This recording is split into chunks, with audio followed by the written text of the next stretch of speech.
أشرقت نفسي بنور من فؤادي یخلقکم فی بطون امہاتکم، اور تم اپنی پیدائش پر غور کرو کس طرح پیدائش ہوتی ہے تمہاری۔ یخلق پیدا کرتا ہے تم کو فی بطون امہاتکم، تمہاری ماؤں کے شکم میں۔ کیسے پیدا کرتا ہے؟ خلقا من بعد خلق، ایک پیدائش کے بعد دوسری پیدائش۔ ایسا نہیں کہ پہلے دن ہی پورا بچہ جتنا اس کو پیدا ہو کر باہر آنا ہے اتنا پورا بچہ ہو جائے، ایسا نہیں ہو سکتا ہے۔ ایک ایک دور گزرتا ہے اس کے اوپر، اور پہلے تو ہم کہتے تھے کہ 40 دن کا ایک دور، پھر 80 کا دوسرا، پھر 120 کا تیسرا، یوں دور گزرتا ہے۔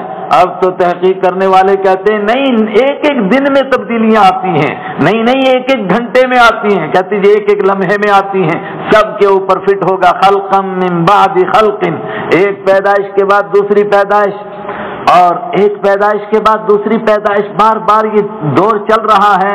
یہ کہاں ہو رہا ہے؟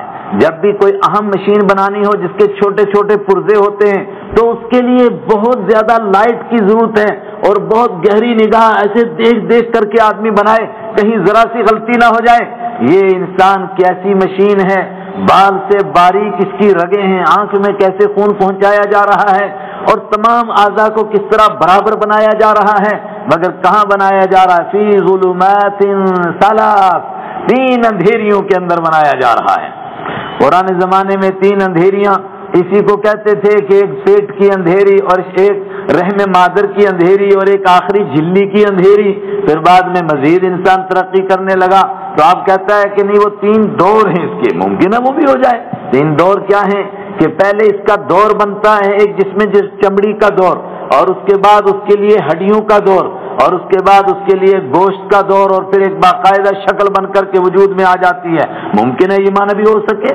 ذالکم اللہ، کیا انداز ہے سب۔ یخلق، پھر دوبارہ دیکھیں، یخلقکم پیدا کرتا ہے فی بطون امہاتکم، تمہاری ماؤں کے شکم میں تم کو، خلقا ایک پیدائش کے بعد، من بعد خلق دوسری پیدائش کے بعد، فی ظلمات ثلاث 3 اندھیریوں کے اندر۔